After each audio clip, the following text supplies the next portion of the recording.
L'agence est connue comme l'agence qui fabrique des marques et je pense que c'est ça qui nous distingue depuis toujours, c'est de se dire on est là pour créer des objets de communication mais avant tout on est là pour créer de la valeur dans la durée et vraiment transformer des marques. Et BETC Digital, c'est l'extension du domaine de la marque, c'est-à-dire que la marque elle s'exprime avec BETC à travers des campagnes de pub, des grands films, voilà, des prints et des images qui sont très frappantes. Et BETC Digital, avec ses racines digitales, mais aussi toutes ses expertises data et tech, elle accompagne le déploiement de la marque sur toute l'expérience, sur tous les touchpoints. Et il y a vraiment une chose aujourd'hui qui pour moi est essentielle, c'est que ce qui fait les marques aujourd'hui, c'est bien sûr les grands actes de communication, mais c'est énormément tout le déploiement de la marque partout. Évidemment sur le mobile, évidemment en magasin, même un email, même un SMS, tout construit la marque. L'UX, c'est la marque aussi, voilà. Et c'est ça qu'on fait. Je pense qu'on n'en a jamais eu autant besoin déjà de la pub, parce qu'on n'a jamais été autant assailli de messages, il y a une prolifération énorme de contenu, et donc on a besoin de donner du sens aux entreprises et de les faire exister, leur donner une empreinte qui soit lisible, qui émerge. Et donc on a besoin de communiquer, c'est fondamental en fait, ça a une valeur énorme. Même si cette valeur est très questionnée par les clients parce qu'on est très challengé sur les tarifs, alors qu'en fait on n'a jamais eu autant besoin d'émerger. On voit bien toutes les startups qui naissent, elles ont besoin de faire exister quelque chose parce que sinon elles disparaissent. Donc c'est essentiel et ce qu'elle a besoin de faire c'est de montrer que les entreprises ont du sens en fait. C'est-à-dire qu'elle a besoin de montrer que les boîtes qui communiquent ont un message sincère à apporter aux gens, œuvrent de manière positive pour le monde. Enfin, elle doit traduire ça, je pense. Le terrain concurrentiel n'a jamais été aussi complexe parce qu'il y a les GAFA, parce qu'il y a les cabinets de conseil, parce qu'il y a les médias et que tout le monde finalement essaie de contribuer en disant moi aussi je peux créer de la valeur, moi aussi je peux faire des contenus. On a besoin des agences parce qu'on a besoin de gens qui ont la capacité à avoir le recul stratégique pour fabriquer des marques et en même temps savoir fabriquer des objets, des makers. C'est-à-dire que je pense que en fait, l'équilibre que seules les agences savent apporter, c'est de être vraiment un conseil stratégique de haut niveau pour créer de la valeur pour l'entreprise, mais ne pas se contenter de ça, parce que c'est quand même un peu ce que le conseil fait depuis longtemps, c'est-à-dire qu'il oriente, mais après il ne fait pas. Nous on fabrique des objets, nous on fabrique des expériences, on fabrique des interfaces, et quand on se colle quand même, quand on se coltine le faire, eh ben, on n'est pas tout à fait pareil, et je pense qu'on a eu un apport différent auprès des clients. Je crois que Créa et Tech, c'est vraiment, ça doit aller ensemble plus que jamais. Enfin, moi, je fais ça toute la journée, c'est notre modèle d'agence, parce que on ne peut plus envisager quelque expérience que ce soit sans la tech et sans la data d'ailleurs, parce qu'en fait la tech et la data c'est la même chose, la tech permet de récolter de la data finalement. Et donc on a besoin de ces expertises-là, parce que sinon on ne fabrique pas les objets digitaux efficaces dont on a besoin, mais en même temps, si on ne fait pas travailler des gens créatifs vraiment très connectés à ces équipes tech, on finit par faire un peu tous pareil. Et c'est normal parce qu'en fait la tech, finalement, elle propose des solutions efficaces, mais des solutions qui finissent par être un peu toutes les mêmes si on n'injecte pas une valeur créative. Il n'y a pas une seule famille de créatifs. Il y a plein de créatifs nouveaux qui apparaissent. Des créatifs qui sont familiers avec le langage technique, qui sont familiers avec les outils digitaux, et des créatifs aussi qui sont familiers avec la prod.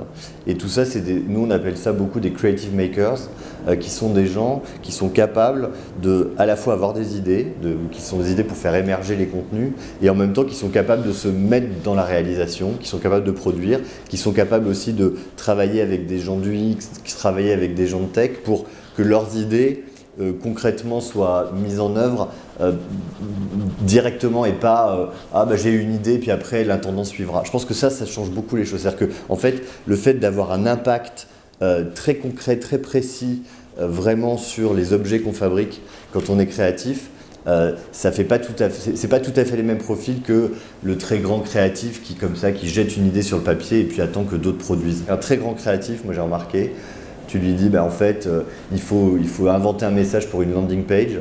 ils trouvent ça chouette, parce qu'en fait, on peut trouver toujours quelque chose d'intéressant à raconter et le faire de manière différente. Tout le monde le dit, il faut être data-driven, on est tous d'accord avec ça, c'est-à-dire comprendre la manière dont les gens se comportent quand ils utilisent les outils digitaux pour optimiser au mieux l'expérience. Voilà, c'est ça qu'on fait toute la journée. Sauf qu'en fait, si on ne fait que ça, on ne fait qu'optimiser, finalement, assez naturellement, si la data est bonne, on se retrouve à faire un peu tous pareil. C'est-à-dire que toutes les interfaces finissent par se ressembler, il n'y a qu'à voir ce qui se passe dans l'e-commerce. Comme on ne fait qu'appliquer de la best practice, c'est-à-dire on sait que voilà, les gens, il leur faut tel type de contenu à tel endroit dans la page, qu'il faut que ce soit organisé de telle et telle manière, tout finit par se ressembler et donc on finit par perdre la valeur de différenciation. Et on arrive à cette idée de indifférenciation digitale. Et pour moi, c'est exactement ce contre quoi il faut lutter, parce que si on fait ça, à la fin, en gros, c'est Amazon qui va gagner. Parce que dans l'optimisation maximale de l'expérience, Amazon a des longueurs d'avance énormes sur tout le monde, parce qu'ils ils testent en permanence et ils font ça depuis toujours. Et donc eux c'est les rois de l'optimisation du parcours. Et je pense que toutes les marques doivent se poser la question de leur raison d'être digitale en se demandant quelle est leur singularité, qu'est-ce qu'elles peuvent apporter de différent, comment être un peu créatif, comment créer des moments qui émergent, nous on appelle ça des moments signatures, enfin des choses qui tout d'un coup distinguent un peu pour juste créer de l'attention et créer une valeur qui soit plus puissante que simplement l'efficacité. On a fait une étude d'ailleurs qui s'appelle le X-Index, qui est le premier baromètre de l'expérience client, et on voit que même sur l'expérience digitale, les gens attendent de l'émotion, ce qui est quand même nouveau. C'est-à-dire qu'ils attendaient de l'efficacité, ils attendaient évidemment que ça fonctionne, et ça, si ça ne fonctionne pas, on est mort. Voilà, on a quelques secondes pour convaincre, mais si ça fonctionne, maintenant en plus, ils attendent de l'émotion. Donc ça veut dire qu'il faut d'excellents copywriters, parce qu'en fait, on peut rédiger un site, on peut rédiger un programme CRM avec du talent, avec les bons mots. Il faut évidemment une direction artistique qui fasse que tout d'un coup, il se passe quelque chose et que je puisse rentrer dans l'univers d'une marque et ne pas être que dans l'efficacité, etc., etc. Et puis, encore une fois, des idées. Parce que, quand même, à la fin, ce n'est que de cela que l'on se souvient. Il y a un exemple que j'aime bien, qui est une petite marque très marrante, qui vend des couteaux pour les hipsters, donc c'est quand même une cible un peu pointue. Donc c'est des gens qui ont envie de se faire tatouer des couteaux avec une lame un peu sophistiquée, un petit couteau de poche qui s'appelle Dijo. Et ce qu'on a fait, c'est qu'on s'est dit, tiens, justement, luttons contre cette indifférenciation digitale et faisons un site d'e-commerce entièrement commandé à la voix. Donc vous prenez votre téléphone, vous allez sur dijo.fr, D-I-S-J-O-E, et vous commencez l'expérience. Et vous allez vous rendre compte que vous parlez à une certaine Jo, qui est odieuse, qui aimerait bien faire un autre métier que être la voix dans un site internet comme celui-là, un peu médiocre, et qui en fait vous engueule, mais finalement vous fait cheminer quand même dans le parcours d'achat, et vous finit par vous faire transformer en, voilà, vous achetez votre couteau. Et pour moi, le fait de travailler sur, évidemment, toute l'arborescence de l'expérience, et de travailler sur vraiment la personnalité qu'on donne à cette Jo. Parce que c'est un travail, en fait, c'est presque un travail de scénariste, c'est-à-dire, mais qui est-elle, comment réagit-elle, comment est-ce qu'elle va décider d'engueuler ou non la personne qui est en train de faire l'expérience. Et ça, pour moi, c'est bien la preuve que, parce que ça marche très bien, alors déjà, il y a le côté un peu saisissant de vraiment faire toute l'expérience à la voix, mais en plus, ça montre qu'on n'est pas condamné à la voix un peu neutre et bienveillante de Google ou d'Amazon, donc Alexa et compagnie, ou Siri, même si Siri a un peu plus de personnalité d'ailleurs, c'est assez intéressant.